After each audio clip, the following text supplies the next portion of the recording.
শুধুমাত্র আবহাওয়া দপ্তর থেকে পাওয়া আজকের সবচেয়ে গুরুত্বপূর্ণ খবর। এখনও কাটেনি বৃষ্টির রেস।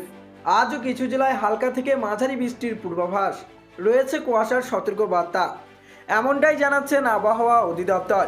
এছাড়া আজও আগামীকাল উত্তরবঙ্গ সহ দক্ষিণবঙ্গ এবং কলকাতার কোন কোন জেলার আবহাওয়া কেমন থাকতে পারে, এই বিষয়ে কি বলছে আবহাওয়া দপ্তর, বিস্তারিত জানিয়ে দেব ভিডিওটির মাধ্যমে।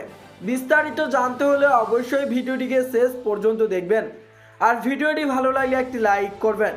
আর এই ধরনের আবহাওয়ার আপডেটগুলি প্রতিনিয়ত আপডেট পেতে হলে আমাদের চ্যানেলটিকে সাবস্ক্রাইব করে পাশের থাকা বেল আইকনটিকে প্রেস করে আমাদের সঙ্গেই থাকবেন।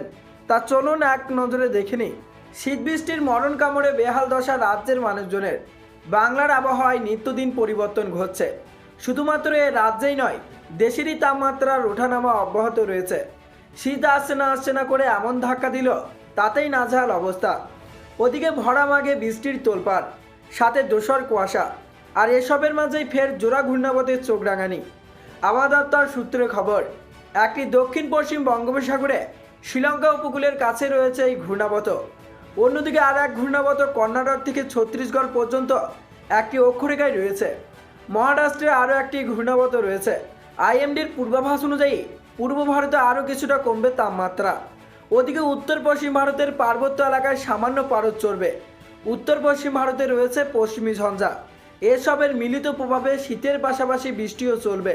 ওদিকে আজ বৃষ্টির সম্ভাবনার কথা শুনিয়েছে আবহাওয়া দপ্তর। আবহাওয়া দপ্তর সূত্রে খবর, আজ দক্ষিণবঙ্গের পূর্ব পশ্চিম মেদিনীপুর এবং ঝাড়গ্রাম, পুরুলিয়া, বাঁকুড়া, দক্ষিণ চব্বিশ পরগনা এবং হাওড়া জেলায় বৃষ্টির সম্ভাবনা রয়েছে। 22 জানুয়ারির পর থেকে বৃষ্টি হতে পারে দক্ষিণবঙ্গের জেলাগুলিতে। মঙ্গলবার থেকে ফের বৃষ্টির সম্ভাবনা রয়েছে দক্ষিণবঙ্গে। আগামী 23 জানুয়ারি হালকা বৃষ্টির সম্ভাবনা রয়েছে পূর্ব ও পশ্চিম মেদিনীপুরে। 24 ও 25 জানুয়ারি বৃষ্টির সম্ভাবনা রয়েছে পূর্ব ও পশ্চিম মেদিনীপুরে। দক্ষিণ চব্বিশ পরগনাতেও হালকা বৃষ্টির সম্ভাবনা রয়েছে। দক্ষিণবঙ্গের বাকি জেলায় বৃষ্টির তেমন সম্ভাবনা নেই। আকাশ মেঘলা থাকলেও আজ কলকাতায় বৃষ্টি হবে না। হাওয়া অফিস সূত্রে খবর, দার্জিলিংয়ের উপরিভাগে এবং সিকিমে আজও বৃষ্টি ও তুষারপাতের সম্ভাবনা রয়েছে। এই পার্বত্য এলাকায় হালকা বৃষ্টি হতে পারে। উত্তরবঙ্গের বাকি জেলাগুলিতে আপাতত বৃষ্টির পূর্বাভাস নেই, তবে খানিকটা নেমেছে তাপমাত্রা। ঠান্ডায় কাবু মানুষজন। তো বন্ধুরা, এই ছিল আবহাওয়া দপ্তর থেকে পাওয়া লেটেস্ট আপডেট। তো আজকে এখানেই বিদায় নিচ্ছি। আবারও দেখা হচ্ছে পরবর্তী কোনো লেটেস্ট আপডেটের সাথে।